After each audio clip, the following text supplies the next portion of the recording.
Hacer, hacer política hoy en Argentina es cuidar la vida. Gracias a la política de la coalición gobernante, justamente, es que no sufrimos el infierno que sufrieron otros países que van a tardar muchos años en sanar esas heridas. La mayor parte de la sociedad no tiene la información o no tiene la conciencia, por lo menos, de lo que ocurre en otros países y no ocurre acá. En Chile hay hospitales que están llegando al límite de su capacidad. Son hospitales donde los médicos han dicho que deben elegir entre 3, 4 hasta 10 pacientes a quién le destinan ese último ventilador mecánico y a cuáles se les intuba para realizar una ventilación manual con tal de poder trasladarlo y derivarlo a otro centro hospitalario de la región. El Cementerio General de Santiago, el más grande de la capital, está cavando miles de tumbas para enfrentar el aumento de decesos en Chile. Vamos a Brasil, donde la situación es completamente distinta. Médicos residentes que trabajan en hospitales públicos protestaron en la capital del país por los salarios impagos. Les deben 2 meses sin cobrar, imagínense. No tienen además, si lo denuncian, protección sanitaria adecuada para ejercer su tarea. Brasil, que es el país de Latinoamérica con más casos de coronavirus, la ciudad brasileña de Manaus tuvo que cavar fosas comunes para enterrar ya a sus muertos por coronavirus ante el colapso del sistema sanitario y funerario en medio de esta tensión que existe entre gobernadores y el presidente Jair Bolsonaro. Brasil ya es el segundo país con más muertes y más casos en el mundo. Con cerca de 42.000 fallecidos, ha superado al Reino Unido. La situación del sistema sanitario preocupa en la Organización Mundial de la Salud. En Brasil, una organización civil cavó decenas de tumbas en la arena de la emblemática playa de Copacabana, en Río de Janeiro. Pues en Brasil ya están muriendo más personas en 24 horas que en Estados Unidos, 1.272 contra 1.047. Los contagios también ya son mucho más altos en Brasil que en Estados Unidos. Los cementerios de Guayaquil están desbordados. Las autoridades ordenaron cavar nuevas tumbas para sepultar a los fallecidos por coronavirus en la ciudad, epicentro de la pandemia en Ecuador. El gobierno anunció el domingo que retiró casi 800 cuerpos de personas que murieron en sus casas en las últimas semanas en Guayaquil, tras el colapso de los sistemas hospitalario y funerario. Su madre contrajo el coronavirus y no pudo tratarse en el sistema público de sanidad de Guayaquil, en Ecuador, completamente saturado. Por eso acudió a una clínica privada donde agonizó durante un mes. Finalmente falleció. La pandemia en Bolivia se agrava.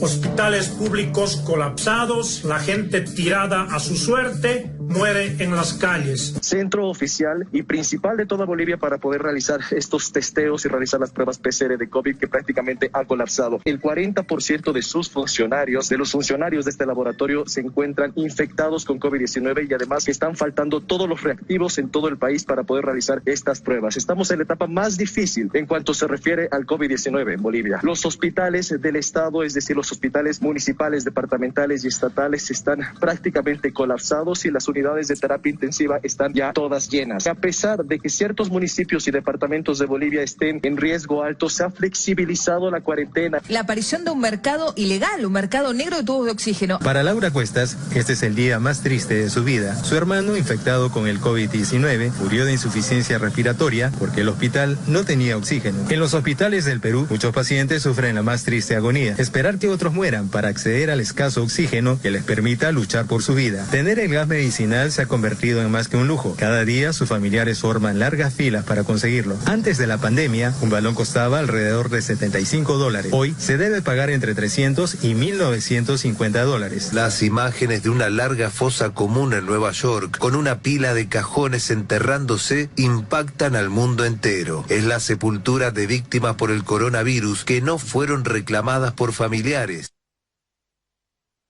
Qué distinta instancia estaríamos viviendo si lográramos que todos los argentinos tuvieran la información y la conciencia de lo que pasa acá afuera de las fronteras argentinas, con otros gobiernos, con otros líderes. El gobierno no solo ha salvado vidas, también evitó el desabastecimiento, el hambre, los saqueos, la violencia.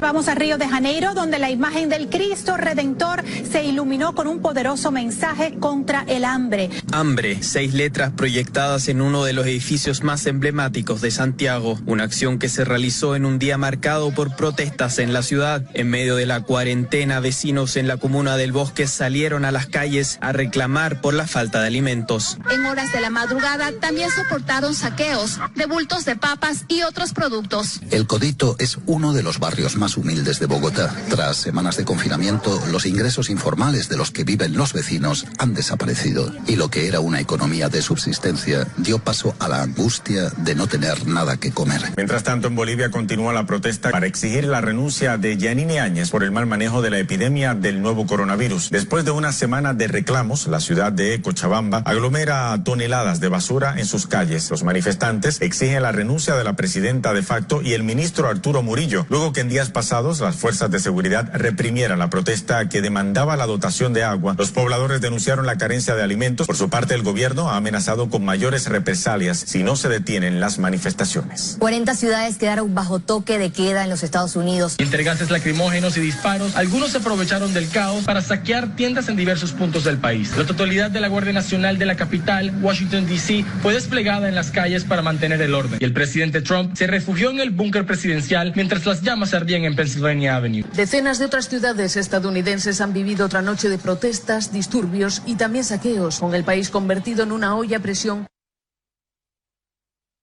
Venimos evitando ese infierno, pero aún no terminó.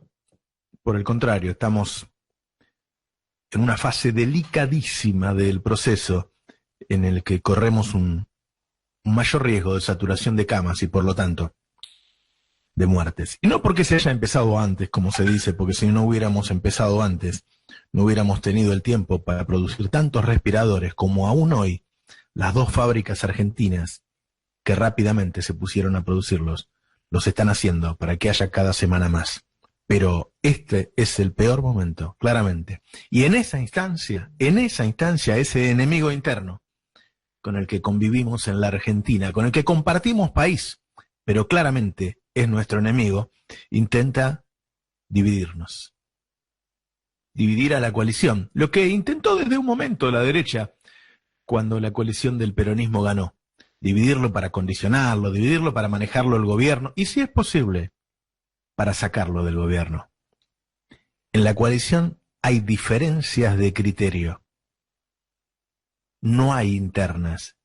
Y en este programa, en esta radio, quedó claro cuando el Cuervo Larroque lo dijo hace 2 días. Escuchalo. Primer planteo hay que bancar a Alberto, sin duda. Pero no dejamos de ser una coalición, un frente que se constituyó hace un poquito más de un año, que tenemos que consolidar los mecanismos de articulación y de diálogo político dentro de la fuerza, que siempre eso presenta complejidades y dificultades, y que además tenemos que hacerlo en un contexto de una situación inédita para el mundo y para la República Argentina.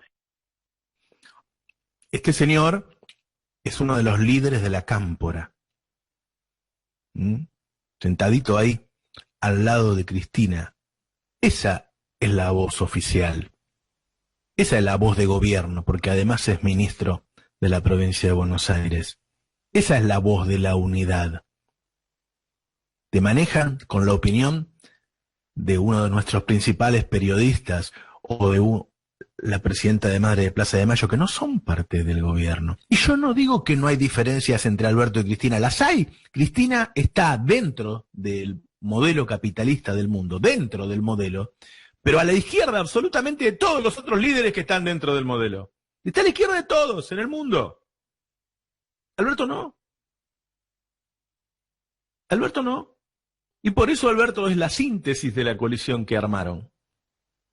Entonces, sí que hay diferencias, pero no hay internas, no hay peleas. A ver, me dicen de al lado de Cristina que Cristina habló esta semana todos los días con Alberto. Igual que la semana pasada, igual que la anterior, todos los días. ¿De qué habló esta semana Cristina con Alberto? De coronavirus. De eso habló. Máximo almorzó con Alberto el martes y ayer habló 2 horas. ¿Y de qué habló? De coronavirus. No de internas. Las externas están en TN y en alguno de los nuestros que por ahí no tienen el timing necesario para entender que este no es el momento de discutir ciertas cosas. Ellos tienen la habilidad de mezclar. Y nosotros tenemos que cuidarnos de eso. Que Alberto se reúna con el G6 no quiere decir que gobierne con el G6. Cristina también se reunía con de Mendiguren cuando era el presidente de la Unión Industrial, se reunía con el presidente de la Cámara de la Construcción. Se reunía con ellos y Alberto también se reúne. Como se reúne Máximo, pero no son amigos. Se reúnen con gente que piensa distinto, como se reúnen con la oposición que piensa distinto. No seamos tontos. Desde que el peronismo ganó la elección, que ellos están tratando de dividirlo. Y en estos días, en los días más difíciles del coronavirus, hay que decirlo, encontraron una endija y se metieron. Hoy Bonelli mete el dedo otra vez y dice que el plan del G6 dice que hay que cambiar ministros y que hay que poner ministros sin restricciones ideológicas.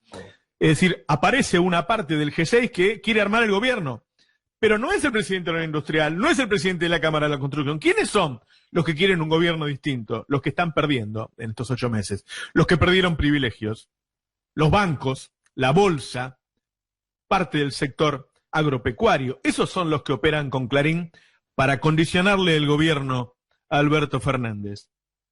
Estas presiones van a estar siempre. Y después de la pandemia habrá que lidiar con ellas. El gobierno seguirá moviéndose en ese angosto desfiladero que es hacer política popular hoy, en un mundo gobernado por el poder económico y en una región que es un horror. Con Bolsonaro, con Yáñez, con Lenín Moreno, con Piñera. No entremos en ese juego. La división es el negocio de ellos. Cuando pase la pandemia, seguiremos discutiendo qué país queremos, como lo discutíamos hasta el 20 de marzo. Cuando termine la pandemia, cuando zafemos de estar como Brasil, como Ecuador, como Bolivia, como España, como Italia, entonces vamos a discutir, cada uno dentro de sus posibilidades, qué país queremos. Habrá quienes pujemos nuevamente por correr esos límites que nos pone la derecha y el mundo, y empujemos con todo, de la mano con otros hermanos de la patria grande. Y habrá quienes sean más moderados. Va a haber tensiones, va a haber discusiones como corresponde, pero ya a salvo de la pandemia. Porque en las próximas semanas, en las que quedan, hacer política es salvar vidas.